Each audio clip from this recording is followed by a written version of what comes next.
Bismillahirrahmanirrahim. Assalamualaikum warahmatullahi wabarakatuh.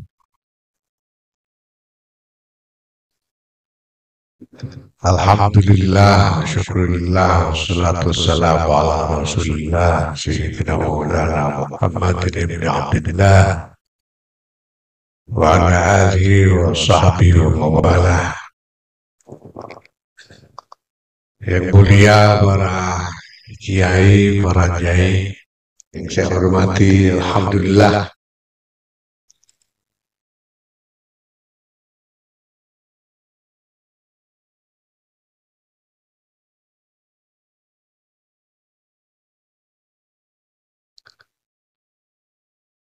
Bapak Ibu yang saya hormati,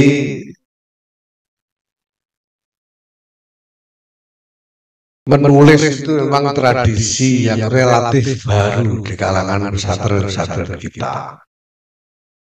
Dulunya itu jarang sekali, padahal pesantren sebagai tradisi itu punya umur yang sudah sangat tua. Ini tradisi yang sudah lahir berabad-abad yang lalu. Tetapi tradisi menulis di kalangan pesantren itu sendiri memang relatif baru.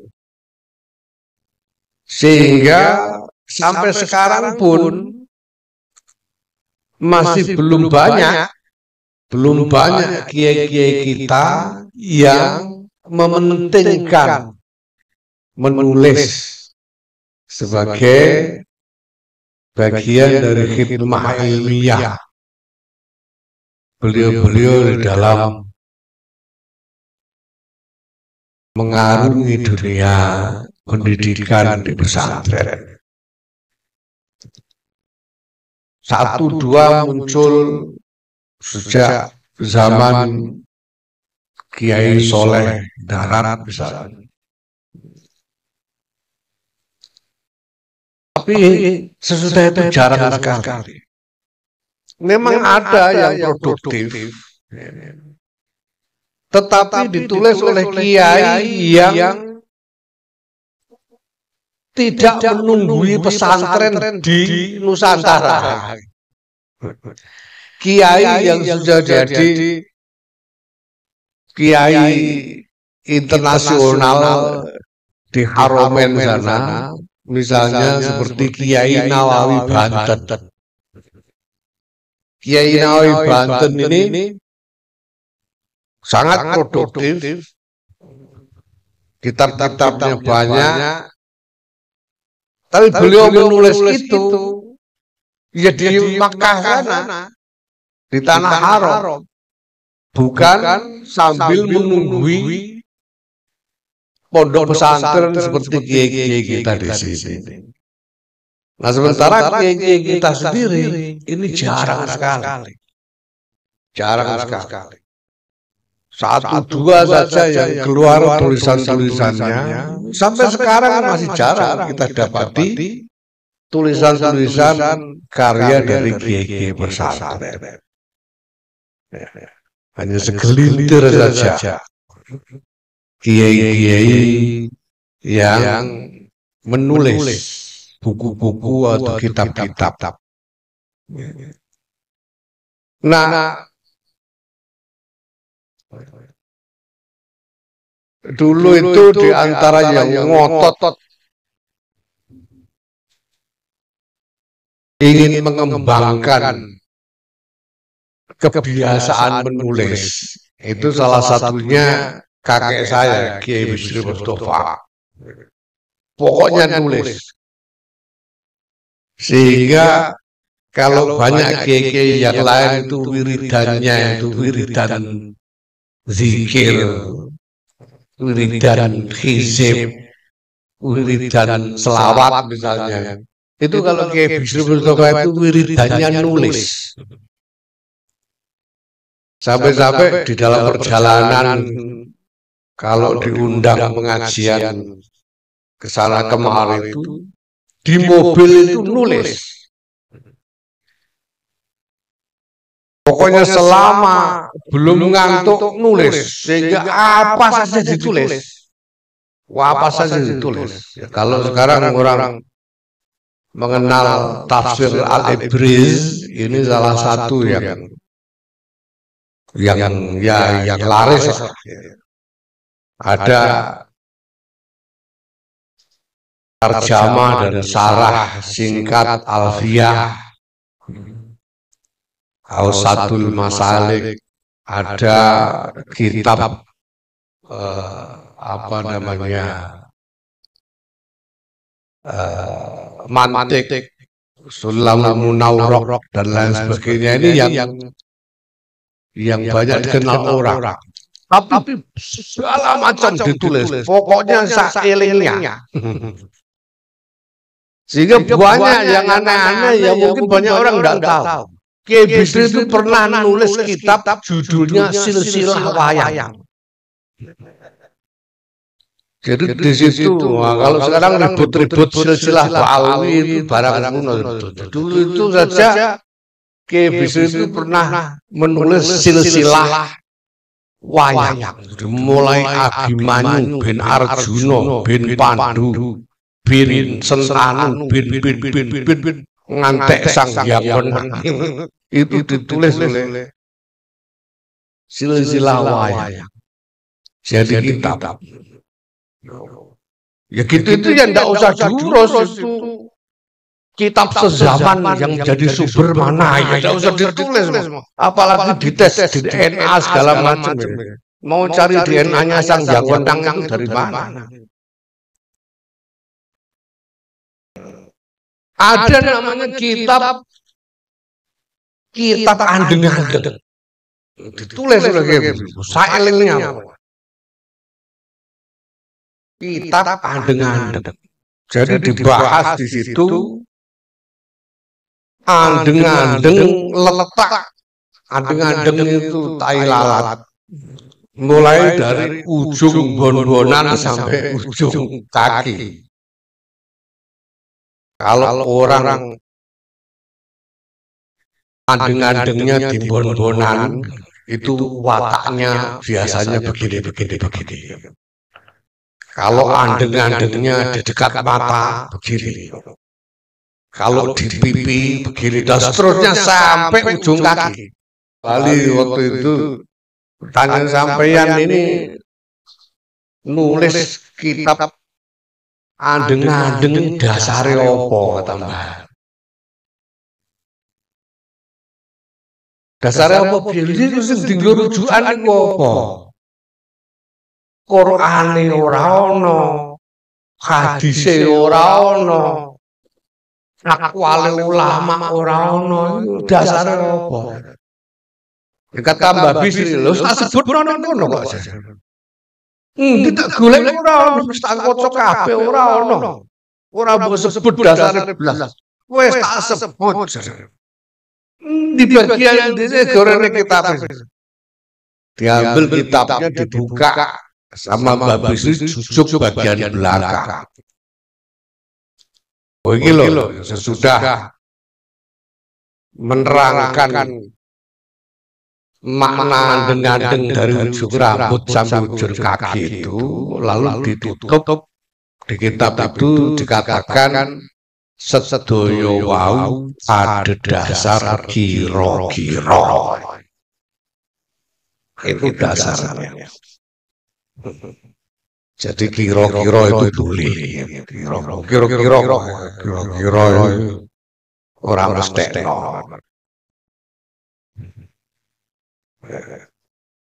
Jadi kalau misalnya ngomong kita sing enak milih calon presiden kira-kira sing enak milih calon presiden nomor loro. Ya enggak usah diprotes kira-kira gitu. Kira-kira itu tidak memastikan. Karena saking kepinginnya mengembangkan tradisi menulis. Maka ketika Mbah Warsun sendiri yang cerita ke saya, ketika Mbah Warsun selesai menulis Kamus Al-Munawwir, Dan mungkin sesudah di sortir jadi lebih singkat, lebih ringkas. Mau diterbitkan, Mbah Sun mengatakan ke saya waktu itu, beliau katakan aku asali rodok mamang arep nerbitno, arep nyetak rodok mamang kata. Saya agak ragu mau nyetak kamus ini tadi. Makanya terus saya bawa ke Rembang.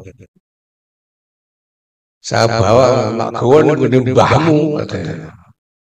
Mbah saya Kiai Bisri Mustafa. Naskahnya dibawa ke sana, ketemu Mbah Bisri terus menyampaikan Mbah Bisri kula niki gadah naskah, saya punya naskah kamus begini. Ini ada yang mau nyetak. Saya mohon ditaskeh dulu oleh penjaringan kalau ada yang salah, lalu diserahkan naskahnya ke Mbah Bisri. Ketambah saya naskah itu langsung ditampil, lalu ditaskeh barang pulau-pulau sampai gelem nulis Mbah Bisri begitu. Pulau-pulau sampai gelem nulis. Kok nek ana kurang-kurang yo ben sing maca kono sing goleki kurange. Terus langsung cetak ae. Enggak usah ditaskeh segala repot. Sudah untung ada yang mau nulis kitab segitu tebalnya. Minta ditaskeh segala. Ya nanti biar yang baca yang nyari kekurangannya. Karena dari Mbah Ali saya dapat cerita Mbah Ali waktu itu kendikan kepada saya yang jelasan itu Mbah saya. Mbahmu senengane gawe judul kitab aneh-aneh kata Mbah Ali. Gawe tafsir kok dikai judul Al-Ibris aneh-aneh. Sing bener ya koyo Warsun ngene iku.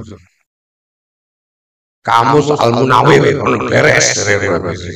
Jadi kitabe mbahmu tafsir Al-Bisri ngono ora enak. Bali itu begitu. Diberi nama Al-Munawwir ini menurut Mbah Sun yang memberi nama ya Mbah Ali. Al-Munawwir ora usah angel-angel. Ini diberi nama Al-Munawwir. Nah, Mbah Warsun ini waktu belum piyambak. Kula nurin sekolah kula teng SMP 13.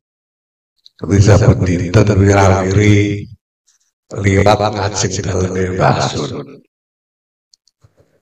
Siang-siang nek wangsul sekolah ngoten niku Mbah Sun kleresan mbeteng letak teng latar. Ini mesti ditibali jajagokan. Masya Allah, wis berarti kula cah cilik ditimbali dijak jagongan gleni kadang-kadang nanti sawen-wen jagongan kalian Mbah Sun diceritani lor-lor. Masya Allah.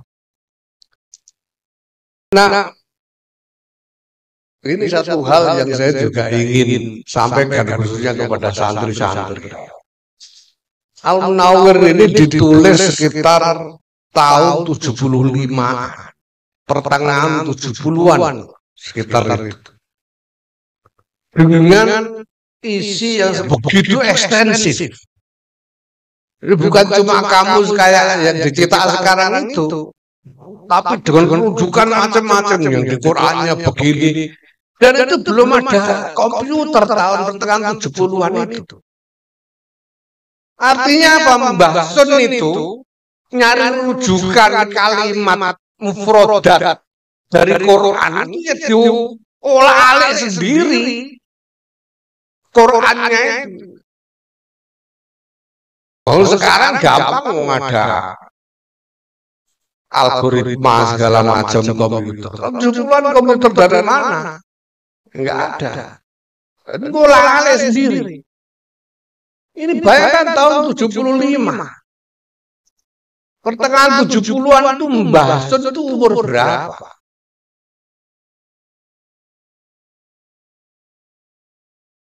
Kalau perkiraan saya kalau Mbah Sun ini lahir tahun 40-an, tahun itu Mbah Sun ini.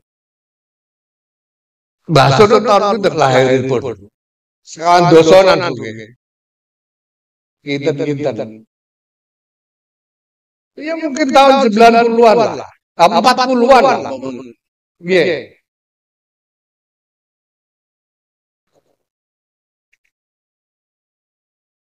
Tiga puluh enaman.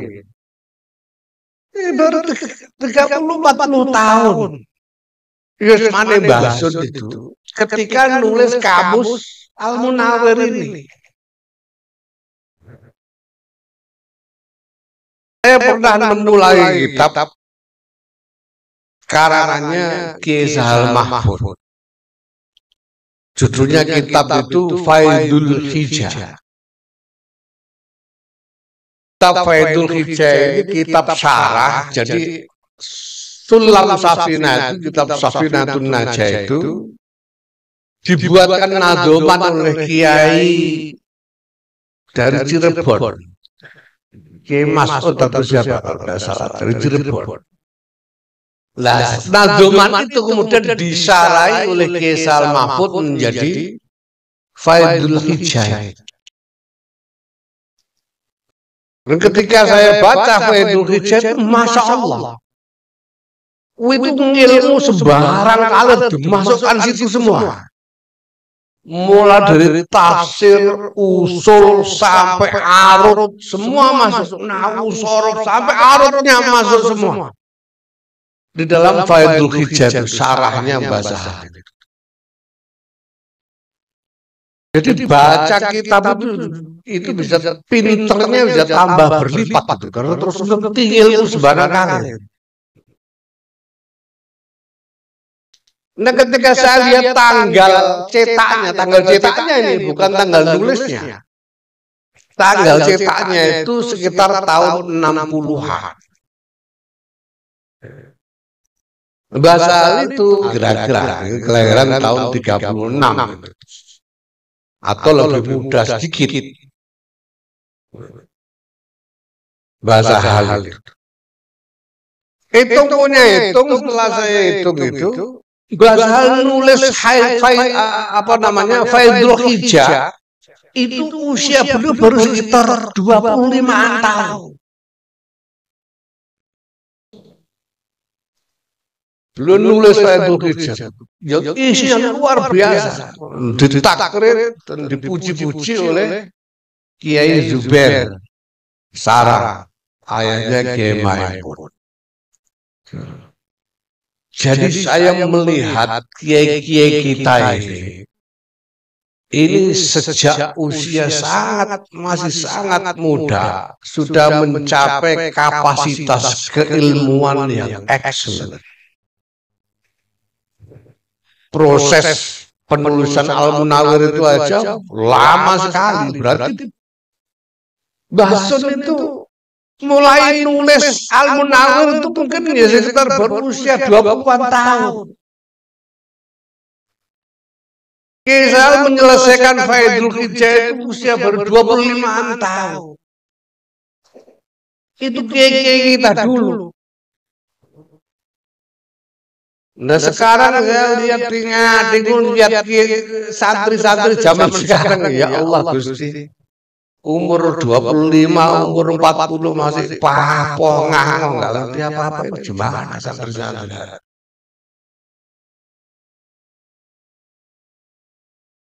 Jadi ini jangan sampai diterus-teruskan, jangan sampai ada gejala kemerosotan di dalam dedikasi ilmiah dari santri-santri. Kiai-kiai kita dulu itu sejak muda memang mencurahkan dedikasinya secara total kepada ilmu. Nah, maka santri-santri hari ini seharusnya juga harus lebih terpacu. Karena masa depan itu hari-hari ini datangnya lebih cepat. Sekarang ini sementara kebiasaan mutolaah buku, mutolaah kitab ini belum cukup berkembang, sekarang kita sudah pindah kepada platform-platform digital.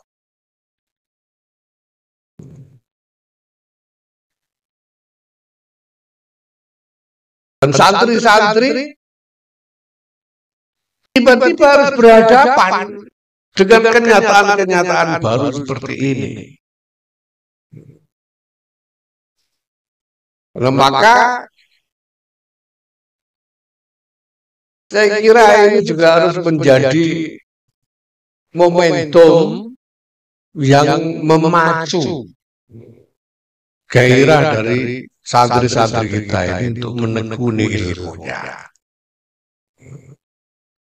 Nah, soal digital ini memang menjadi sesuatu yang tak terelakkan dan memang harus kita terima. Karena itu PBNU sendiri sekarang ini mencanangkan untuk melakukan transformasi digital untuk segala urusannya. Ini sudah dimulai, mudah-mudahan awal tahun ini sudah bisa berjalan dengan baik. Semuanya nanti urusan NU ini akan diurus melalui platform digital. Nggak pakai surat-suratan kertas lagi, tapi sudah pakai platform digital. Dan itu isinya akan segala macam, mulai dari urusan organisasi, urusan program-program, sampai dengan urusan fasilitas-fasilitas pendidikan, termasuk untuk pendidikan dan pengajaran di pesantren-pesantren. Tambah segala macam fasilitas digital lainnya. Ya, itu proyeksi kita ke depan nanti. Karena kita sekarang berhadapan dengan skala urusan yang memang biasa besar. Orang NU hari ini itu sudah lebih dari 160 juta orang warga NU.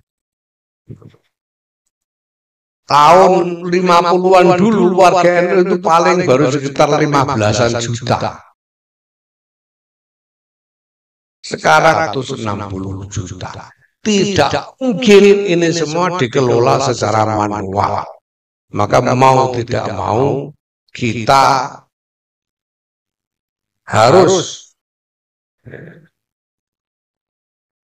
mampu mengadopsi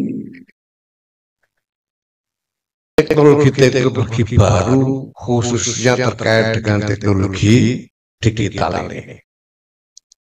Nah, semua itu Bapak Ibu sekalian saya hormati, tentu saja tidak boleh terlepas dari titik tolak keberadaan Nahdlatul Ulama, titik tolak keberadaan pesantren dan tradisi kekiaian kita. Apapun bisa dikembangkan di pesantren itu, tapi titik tolaknya yang tidak boleh dilupakan. Apa titik tolak itu? Titik tolaknya itu adalah keramatnya kiai. Percuma ada pesantren kalau tidak ada keramat kiainya.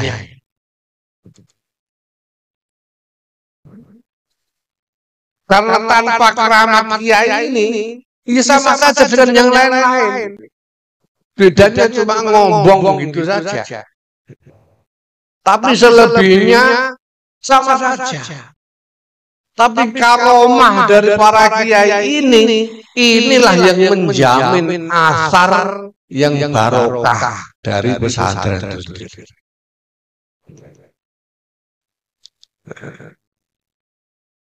Nah, sekarang ini kamusnya Mbah Sun bisa berkembang begitu masyhur, ya tidak ada herannya saya. Wong memang pondasinya itu pondasi yang kokoh, dari segi karomahnya kiai. Ini sudah karuan, ini menjadi akar keramat yang luar biasa. Makanya dulu itu waktu di Krapyak saya punya saudara sepupu yang karena umpel-umpelan di kamar di komplek H itu, lalu dia minta izin kepada bapaknya untuk pindah kos di luar. Dia bilang saya mau kalau boleh pindah kos di luar saja, tapi tetap ngaji di pondok katanya. Kos di luar tapi ngaji di pondok. Sama bapaknya ya bilang sama Pak Lekmu sama maksudnya sama ayah saya. Suruh bilang sama ayah saya.